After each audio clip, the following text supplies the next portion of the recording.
이 시간에 함께 성경 말씀 보도록 하겠습니다. 누가복음 4장 1절부터 13절까지의 말씀입니다. 신약성경 93페이지에 있는 말씀 함께 나누도록 하겠습니다. 오늘은 우리를 넘어뜨리는 것들이라는 말씀의 제목으로 누가복음 4장에 있는 말씀을 통해서 함께 하나님의 말씀 나누도록 하겠습니다. 오늘 우리가 읽었던 누가복음 4장의 말씀은 사실 이제 예수님께서 시험 받으신 그러한 내용인데 우리가 잘 아는 내용이죠. 근데 우리가 성경을 보면서 예수님께서 시험 받으신 것뿐만 아니라 사실 예수님께서 받으신 그 시험을 통해서 또 이렇게 비교가 되어지는 시험이 있어요. 누구예요? 바로 아담이 받았던 시험이죠. 그래서 아담이 받았던 창세기에 나오는 그 아담이 받았던 시험과 그리고 예수님께서 받으셨던 이 시험을 우리가 굉장히 많이 이제 비교하면서 그렇게 말씀을 우리가 이제 읽고 이해하게 되어지는데 오늘 이 두 시험을 통해서 우리가 좀 더 우리를 넘어뜨리는 것들이 뭐가 있는지 그럼 우리가 어떻게 해야 되는지 오늘 말씀을 통해서 좀 더 깊이 있게 한번 알아보도록 하겠습니다. 3장 5절 말씀부터 볼게요. 너희가 그것을 먹는 날에는 너희 눈이 밝아져 하나님과 같이 되어 선악을 알 줄을 하나님이 아시느니라. 이거 누가 얘기하는 거예요? 뱀이 이야기하는 것이죠. 뱀이 여자에게 이야기하는 거예요. 뱀이 여자한테 뭐라고 얘기했냐면 저 선악과 좀 따먹으면 너의 눈이 밝아져가지고 하나님과 같이 될 거야 라고 이렇게 유혹을 했어요. 그런데 사실 생각해 보십시오. 사람이 성경 말씀을 보니까 아담과 하와는 단 한 번도 하나님과 같이 되고 싶다는 생각을 해본 적이 없었어요. 그런데 이 하나님과 같이 되고 싶다는 생각은 사실 이거 누구 마음이에요? 이게 뱀의 마음이죠. 이건 사탄의 마음이고 마귀의 마음이에요. 사탄과 마귀는 같은 존재예요. 구약 성경에서는 히브리어로 사탄이라고 표현되어 있고 신약 성경은 이제 헬라어로 마귀라는 표현을 사용하고 있습니다. 사실 하나님 보실 때 하나님을 대적하고 사람을 유혹하는 그러한 영적인 존재로 사단 마귀라고 하는데 사실 이 사단 마귀가 그 마음 가운데 하나님과 같이 되고 싶은 그런 마음이 있었는데 자기가 그런 마음을 갖고 있는 그것을 사람한테 주입시킨 것이죠. 근데 이제 여자가 육체를 보니까 여자가 그 나무를 먼저 먹음직도 하고 보암직도 하고 지혜롭게 할 만큼 탐스럽기도 한 나무이지라. 여자가 그 나무 열매를 따먹고 자기와 함께 있는 남편에게도 주매 그도 먹은지라 하면서 여자가 그 나무를 본 거예요. 나무를 봤어요.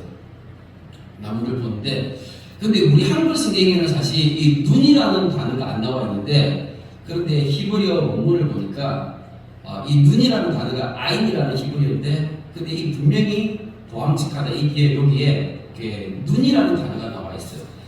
사람이 어디에 약한가? 눈으로 보는 것에 약하다라는 거예요. 특히 누가요? 여자가요. 여자들은 눈으로 보는 거에 엄청 약한 것 같아요. 그리고 귀로 듣는 거에도 약한 거예요. 그러니까 뱀이 유혹을 했잖아요. 뱀이 유혹을 했을 때 사실 한 번도 생각해보지 못했던 것이 어떻게 해요? 그 유혹에 이 더러움으로 인해 가지고 넘어가는 것이 여자였던 거죠. 여자는 더러움에 약하고 눈에 보는 게 약한 거예요. 여기 지금 창세기 3장에 나와 있는 이 남자와 여자는 타락하기 이전의 존재였잖아요. 죄를 짓기 전의 존재였어요. 근데 죄 짓기 전에 이 남자와 여자에게 어떤 모습이 있냐면 이런 모습이 있는 거예요. 여자들은 듣는 거 약하고 눈에 보는 거 약하고 이거는 그냥 본능적이었다는 것이죠. 하나님께서 사람을 만드셨을 때 여자를 특히 그렇게 만드셨던 거예요. 그러니까 여자는 본능적으로 이런 부분에 약한 것이죠. 그런데 여자들이 가지고 있는 그 약점과 다르게 남자의 죄는 달랐습니다. 성경 말씀을 보니까 디모데전서 2장 말씀에 아담이 속은 것이 아니고 여자가 속아 죄에 빠졌습니다 이렇게 얘기하고 있죠. 그러니까는 여자는요 뱀이 유혹해서 그 뱀의 유혹을 듣고 그리고 눈으로 봄으로 죄를 지었어요. 그 뱀의 말을 믿고 선악과를 따먹었잖아요. 사실 유혹을 여자가 받아서 넘어졌지만 남자는 전혀 다른 죄를 지은 거예요. 남자가 지은 죄는 어떤 거냐면 먹으면 안 되는데 그런데 여자가 먼저 유혹을 받아서 그걸 먹었어요. 그러면은 남자는 먹지 않고 여자는 먼저 먹었던 그런 상태가 일정 기간을 존재했잖아요. 그럼 일정 기간, 그 기간 동안에 어떤 일이 있었을까요? 충분히 생각해 볼 수 있습니다. 사람이 선악과를 따먹고 난 다음에 그때 성경은 뭐라고 되어 있냐면 그들이 벗은 줄 알고 두려워했다라고 성경에 분명히 기록되어져 있어요. 사람의 마음 가운데 두려움이 있었던 것이죠. 근데 그 두려움이 누구에게 먼저 찾아왔어요? 여자에게 먼저 찾아온 것이죠. 그러면 아담이 보았을 때 아담은 어때요? 아직까지 선악과를 먹지 않았어요. 그런데 여자를 보니까 어떻게 하고 있어요? 먹고 난 후에 두려워 떨고 있는 것이죠. 아담은 하와를 보면서 두려워 떨고 있는 그 모습을 바라보면서 뭘 해야 되는 거예요? 선택을 해야 되는 거예요. 하나님을 선택할 것인지 아니면 자기가 사랑하는 그 아내를 선택할 것인지 누구를 선택해야 될 것인지 그 선택의 문제에 있었던 것이죠. 그 선택에 있어서 하나님보다 아내를 사랑하고 그 아내를 선택했던 거예요. 사랑하는 아내를 선택했던 것이죠. 그러니까 남자와 여자가 똑같이 선악과를 따먹는 것은 맞지만 그런데 어떻게 범죄했는지는 전혀 다른 내용이에요. 여자는 유혹에 빠져서 넘어갔지만 남자는 스스로의 의지에 의해서 자의적으로 선택해서 타락한 것입니다.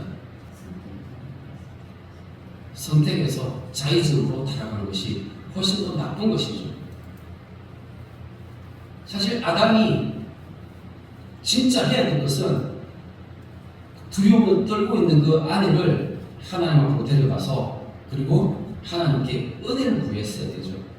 근데 한 번도 그런 것을 경험하지 못하고 오히려 그 두려움을 떨고 있는 그 상태에서 어떻게 할 줄 몰라서 죄 유혹 가운데 같이 넘어가게 된 것입니다.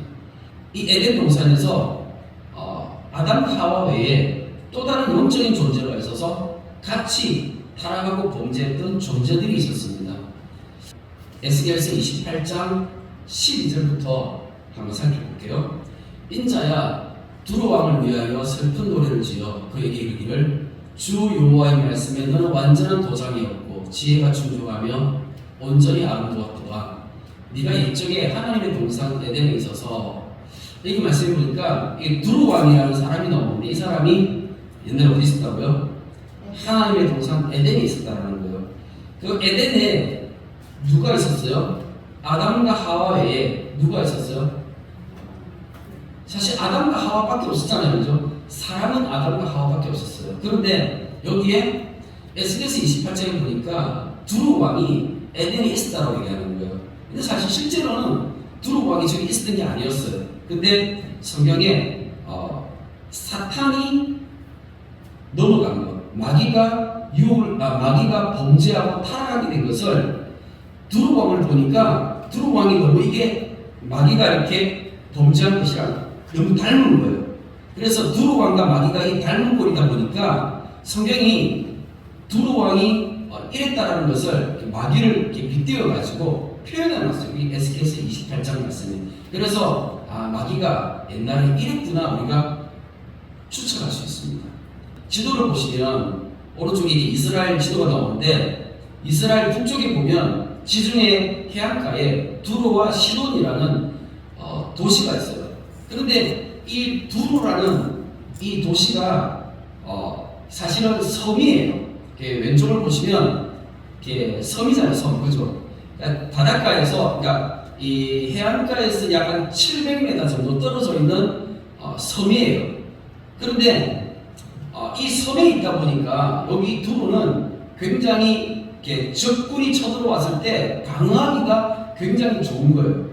사실 배 타고 이렇게 저기 섬으로 쳐들어가는 게 쉽지가 않잖아요. 그러다 보니까 이 두루는 적의 공격으로 굉장히 이렇게 이제 굉장히 좀 자유로울 수 있는 그런 상황이었고, 그리고 이 두루는 바닷가에 있다 보니까 지중해를 통해서 무역을 하는 거예요. 무역을 하니까 장사가 잘 되면 돈을 많이 벌 수 있잖아요. 그러니까 이 두루라는 이 나라 자체가 원래 무역을 해가지고 돈을 많이 벌어서 굉장히 풍요로웠고 그리고 저 섬 안에서 자기들끼리 잘 먹고 잘 사는 거예요. 예, 그런 지역이 바로 두로라는 곳입니다. 그런데 이 두로가 언제 멸망했냐면 나중에 그 남유도 왕국이 그 바벨론이 쳐들어와가지고 느부갓네살에 의해서 멸망당했잖아요. 근데 그때에 두로도 같이 멸망을 당했습니다.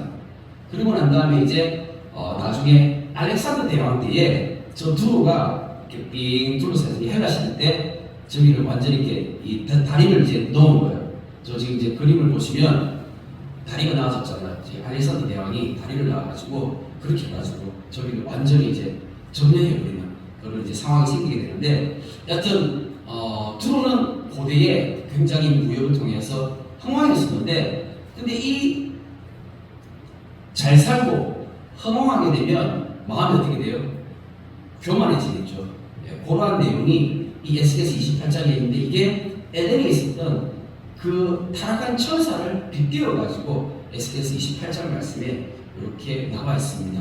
그래서 다시 한번 제가 읽어보겠습니다. 네가 옛적에 하나님의 동산 에덴에 있어서 각종 보석, 곧 홍보석과 황보석과 금광석과 황옥과 홍만과 창옥과 청보석과 남보석과 홍옥과 황금으로 단장하였으며 네가 지역을 바꾼 날에 너를 위하여 소고와 비파가 준비되었도다. 뭔지 모르겠지만 하여튼 뭐 온갖 좋은 보석들로 다 치장을 했으니까 얼마나 화려하고 멋지고, 이런 이제 그런 이제 이 사탄의 모습을 나타내 보여주고 있는 거예요.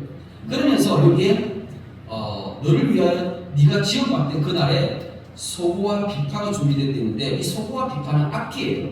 그러니까 옛날에 이 천사들이, 이 타락했던 천사들이 뭘 담당했었냐면 하나님을 찬양하는 음악을 담당했다고 그렇게 많은 신학자들이 이야기하고 있습니다. 신학자들이 이야기하니까 저도 그런 것 같습니다.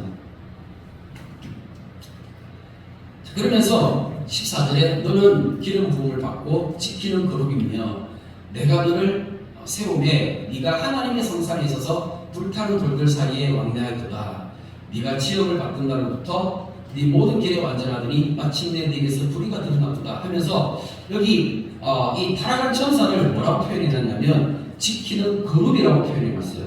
우리 거룩하면 거룩이 뭐예요? 사람들이 우리 이렇게 뭐 모임 같은 거 할 때 여러 사람이 모이면 그룹이라고 하잖아요. 여기서 그룹은 그런 걸 얘기하는 게 아니에요. 이게 히브리어로 체르빔이라는 단어인데, 이 체르빔이라는 단어를 한자로 표기할 때 한자 성경에서 그룹이라고 하는 거예요. 근데 그걸 그대로 가져가 우리도 그룹이라고 하는 거죠. 그래서 이 그룹이라는 것은 모임을 얘기하는 게 아니고, 단체 모임을 얘기하는 게 아니고, 그냥 우리 교회에 보시면 그 직분이 있잖아요. 장로, 집사, 권사 뭐 이런 직분이 있는 것처럼 천사들에게도 직분이 있는 거예요. 맡은 바 천사들도 다 종류들이 있어서 직분이 있는데, 천사들이 그 직분 중에 하나가 그룹인 거예요. 체르빔. 그래서 체르빔이라는 이 그룹이라는 직분이 있는데, 얘네들은 뭐 하냐면 지키는, 하나님께서 지키는 역할을 맡기셨다는 거예요. 언약궤 위에 속죄소가 있잖아요. 뚜껑, 그죠? 그래서 속죄소 뚜껑 위에 보면 뭐가 있어요? 천사들의 모양이 있는데, 천사가 날개를 쫙 펴가지고 이 속죄소를 덮고 있는 이 모습이 나오잖아요. 그런데 이 천사들을 그룹이라고 해놨어요. 성경에 보니까. 네, 이런 천사들이 그룹인 거예요. 근데 얘네들에게 뭘 맡기셨는가? 지키는 역할을 맡기셨다는 거죠. 그러니까 지금 이제 이 언약궤 같은 경우는 속죄소 뚜껑 그 위를 덮잖아요. 그죠? 그러니까 이 속죄소를 천사들이 덮으면서 지키고 있는 거예요. 창세기 3장에도 보면 나옵니다. 24절 말씀 보니까 이같이 하나님이 그 사람을 쫓아내시고 에덴 동산 동쪽의 그룹들과 두루도는 불칼을 두어 생명나무의 길을 지키게 하시니라 하면서, 하나님께서 타락한 사람을 이렇게 추방하시고 난 다음에 다시 이쪽으로 들어오지 못하게끔 그룹들을 두셔가지고 지키게 하시는데, 근데 얘네들이 어떻게 했다고요? 얘네들이 타락했다고요. 유다서 말씀에 그런 말씀이 있습니다. 유다서 1장 6절을 보니까 또 자기 지위를 지키지 아니하고 자기 처소를 떠난 천사들 큰 날의 심판까지 영원한 결박으로 흑암에 가두셨으니 하면서 성경에 보니까 이 천사들 가운데 하나님께서 자리를 지키라고 했는데 그 자리를 떠난 애들이 있는 거예요. 왜 떠났을까요? 왜 떠났을까요? 하나님께서 직분을 주셨는데 내가 받은 이 직분이 어떻게 해요? 마음에 안 드는 거잖아요. 천사들이 그랬다라는 거예요. 천사들이. 에스겔서 28장 16절에 보니까 네 무역이 많음으로 네 가운데에 강포가 가득하여 네가 범죄할 때다. 너 지키는 거룩아. 그러므로 내가 너를 더럽게 여겨 하나님의 산에서 쫓아내었고 불타는 돌들 사이에 멸하였도다. 그러니까 에덴 동산에서 얘네들이 어떻게 해요? 쫓겨났다는 것이죠. 자기들의 그 마음 가운데 뭐가 있었던 거예요? 마음이 교만했던 거예요. 왜요? 17절에 보니까 네가 아름다움으로 마음이 교만하였으며 하면서 하나님께서 사실 주신 그 직분이 사실 귀하고 복되고 너무나 좋은데도 불구하고 얘네들은 교만해져서 더 큰 것들 하나님처럼 되고 싶은 그런 욕구가 이 타락한 천사들 가운데 있었다는 것입니다. 그래서 우리가 성도의 마음 가운데 우리의 마음 가운데 항상 바라봐야 될 게 뭐냐면 하나님이 나의 주인 되심을 기억해야 될 것입니다. 생명의 주인이 하나님이심을 기억해야 되는 거예요.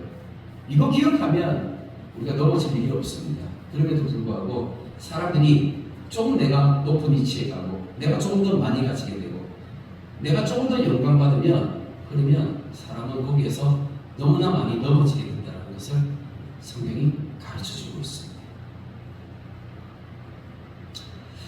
자, 우리가 조금 전에 이제 이 말씀을 통해서 보았던 게 뭐냐면 창세기 3장을 통해서 아담과 하와가 범죄함으로 타락했잖아요. 근데 아담은 어떻게 타락했어요? 자기 스스로 자기 의지에 의해서 타락했습니다. 여자는요?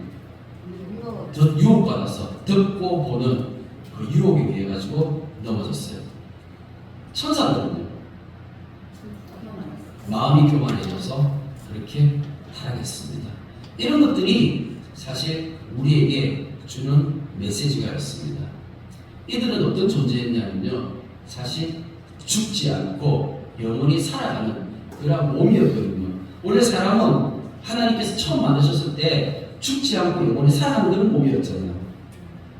그리고 우리가 생각할 때 죽지 않고 살아가는 몸이라면 완전한 어떤 그런 존재인 것 같지만 하나님께서 우리에게 죽지 않고 살아가는 그런 몸을 주셨음에도 불구하고 사람은 완전한 존재가 아니라 불완전한 존재, 하나님 앞에서는 불완전할 수밖에 없는 그런 존재임을 우리가 기억해야 된다는 것이죠.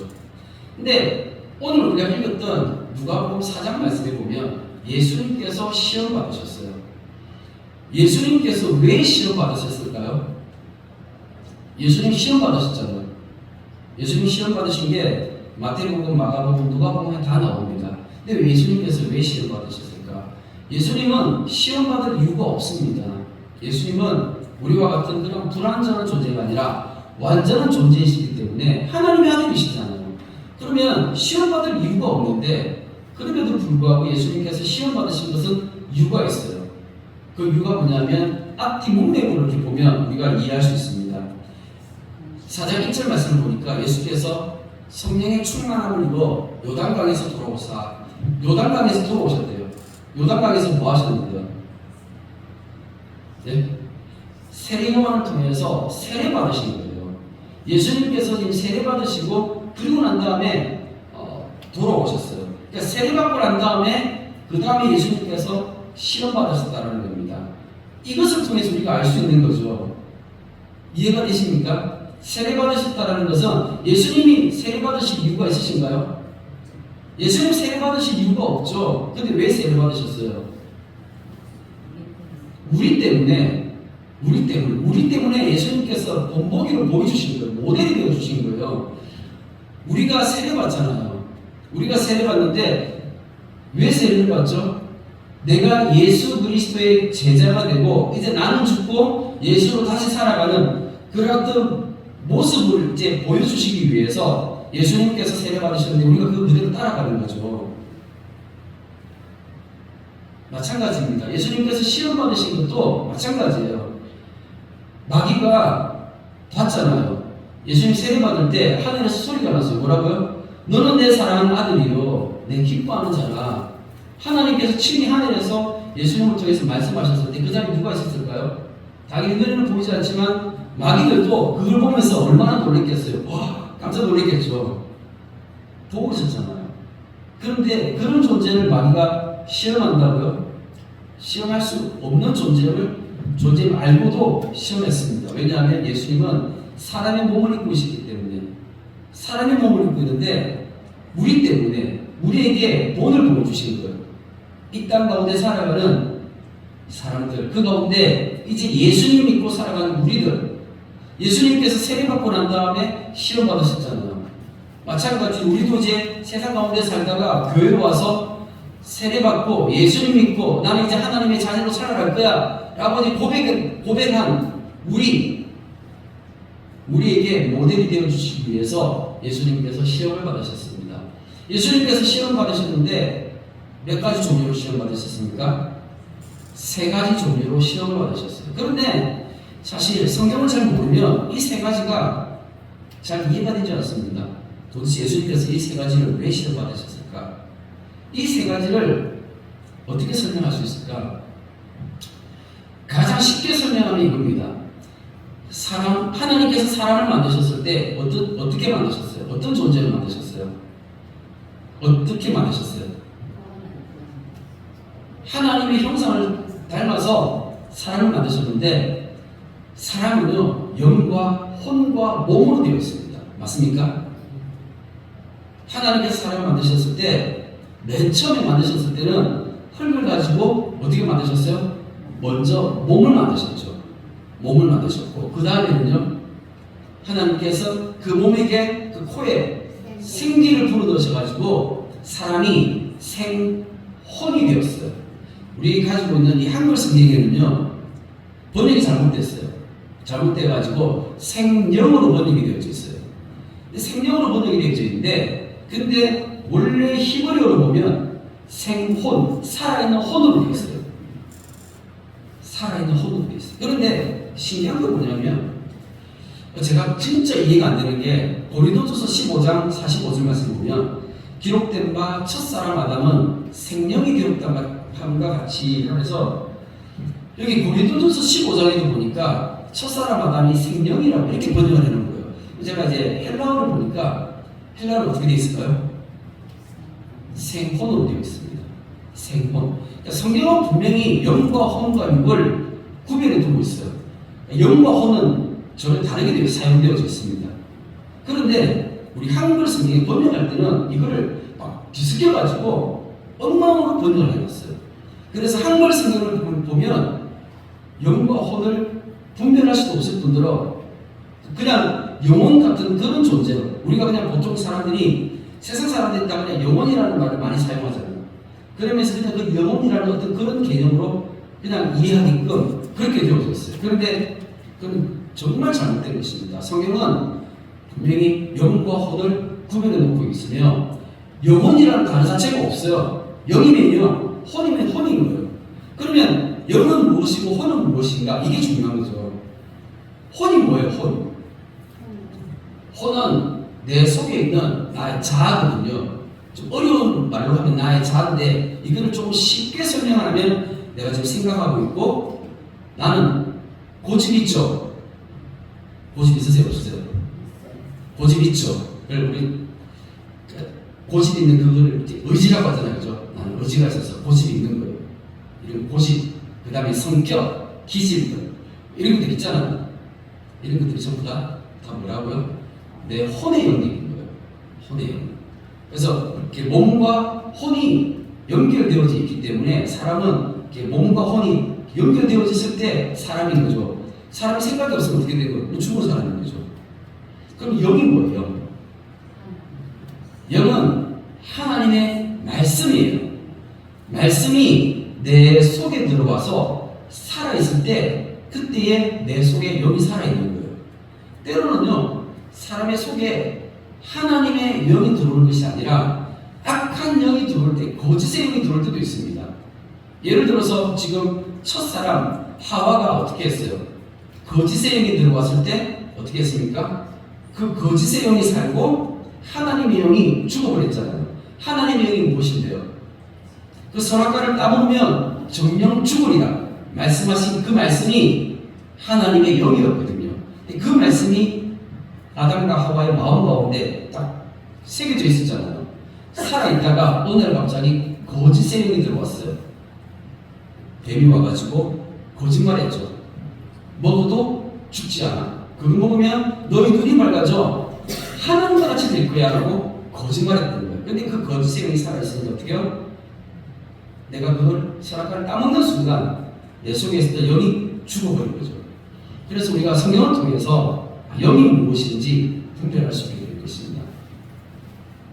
그런데 고린도서 15장 45절에 보니까 첫사람 아담은 생혼이었어요. 살아있는 혼이었어요. 그런데 마지막 아담은요, 살려주는 영이라는 거예요. 헬라 원어를 보니까 그대로 영이에요. 영. 푸뉴마라는 단어. 푸뉴마, 영. 살려주는 영이에요. 마지막 아담이 누구예요? 예수님이죠. 예수님은 살려주는 영. 예수님은 그러니까 우리에게 말씀하시잖아요. 가르쳐 주시잖아요. 그런데 예수님께서 말씀하시고 가르쳐 주시는 그 가르침뿐만 아니라 예수님의 삶 자체도 우리에게 이게 그대로 받아들였을 때 영으로 받아들여 줄 수 있는 거예요. 지금 누가복음 4장 말씀에서 그대로 예수님께서 시험 받으셨잖아요. 예수님께서 받으시는 이 시험들을 통해서 우리가 영으로 그대로 볼 수 있는 거죠. 이해가 되어지십니까? 좀 어렵지만 우리가 볼 수 있습니다. 그래서 예수님께서 성령의 충만함을 입어 요단강에서 돌아오사 광야에서 40일 동안 성령에게 이끌리시며 마귀에게 시험을 받으시더라. 예수님께서는 우리 때문에 시험을 받으셨다는 것입니다. 그리고 예수님께서 시험을 받으신 이 모습 자체가 우리에게 어떻게 해요? 그대로 말씀으로 영으로 주어지는 것입니다. 그럼 우리가 이 말씀을 통해서 깨달을 수 있어야 되는 것이죠.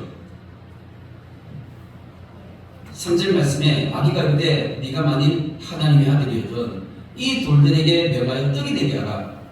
예수께서 대답하시되 기록된 바 사람이 떡으로만 살 것이 아니니라 하셨느니 하면서 이 첫 번째 시험은 뭐냐 하면 몸에 관한 시험이에요. 그러니까 예수님께서 받으셨던 시험 세 가지가 바로 첫 번째가 뭐라고요? 몸, 두 번째는 혼, 세 번째는 영에 관한 시험인 거죠. 몸에 관한 시험이었어요. 사람은 다 몸을 가지고 있잖아요. 사람은 몸을 가지고 있기 때문에 우리 몸은 연약함이 있는 거예요. 불안정한 부분이 있습니다. 먹지 않으면 살 수가 없고요. 그리고 사람이 살다 보면 때로는 병이 들어서 아프기도 합니다. 사람이 살아가다가 먹고 사는 문제에 매여가지고 하나님을 예배하는 것을 포기하기도 하고 하나님 떠나기도 하고 하나님 멀리하기도 하고 이게 우리가 살아가는 인생 가운데 연약함이 있다는 거예요. 그래서 예수님께서 지금 말씀하시는 게 내 몸뚱아리보다 하나님의 말씀이 내 삶의 우선순위가 되어야 된다는 것을 예수님께서 가르쳐주고 있는 거예요. 예수님은 지금 40일 금식 기도하셨잖아요. 40일 동안 안 먹으면 어떻게 됩니까? 사람은 죽습니다.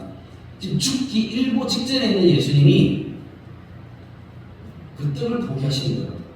떡보다 더 중요한 것이 하나님과의 관계라는 것이죠. 내 삶을 하나님께 드리는 게 이게 우선순위라는 것입니다. 5절 말씀에 마귀가 또 예수를 이끌고 올라가서 순식간에 천하만국을 보이며 이르되 이 모든 권위와 그 영광을 내가 네게 주리라. 이것은 내게 넘겨준 것이므로 내가 원하는 자에게 주노라. 그러므로 네가 만일 내게 절하면 다 네 것이 되리라. 예수께서 대답하여 이르시되 기록된 바 주 너희 하나님께 경배하고 다만 그를 섬기라 하였느니라. 이 두 번째 이 시험은요 어떤 시험이냐면 혼의 영역이라고 했잖아요. 사람 안에 혼이 있는데 이 혼의 영역 가운데서 우리가 넘어지고 무너지는 것들이 바로 욕심입니다. 욕심이에요.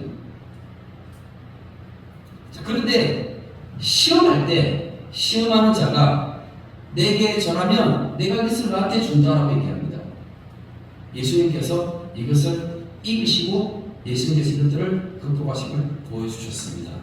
마지막으로 9절 또 이끌고 예루살렘으로 가서 성전 꼭대기에 세우고 이르되 네가 만일 하나님의 아들이거든 여기서 뛰어내리라. 기록되었을 때 하나님의 너를 위하여 그 사자들을 명하사 너를 지키게 하시리라 하셨고 또한 그들이 손으로 너를 받들어 네 발이 돌에 부딪히지 않게 하시리라 하였느니라.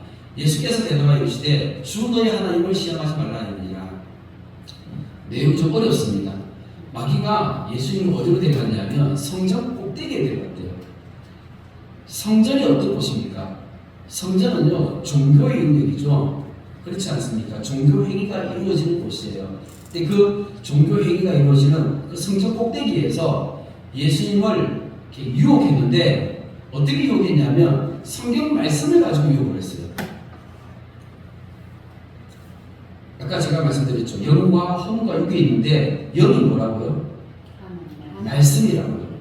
하나님의 말씀이 사실 내 속에 들어왔을 때 살아있는 영이 되어지는 것이거든요.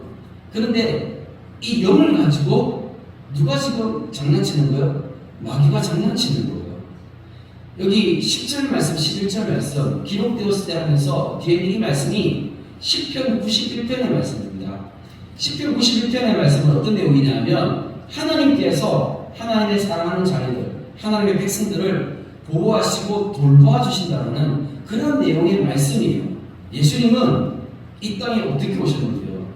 이 땅에 오셔가지고 사람의 몸을 입고 이 땅에 오셔가지고 예수님께서 가는 그 길은 십자가의 길이에요. 그래서 결국에는 예수님께서 십자가에서 죽으셨잖아요. 정해진 그대로 쭉 가는 건데 마귀가 엉뚱하게 지금 예수님을 지금 유혹하는 것이죠. 마귀가 예수님을 넘어뜨리고 가는 것은 전부 다 어떻게 하는 거예요? 죽이고 망하게 하려는 목적이 있는 거예요. 그래서 우리가 영적으로 깨어 있어야 되고 영적으로 분별력이 있어야 되는 거예요.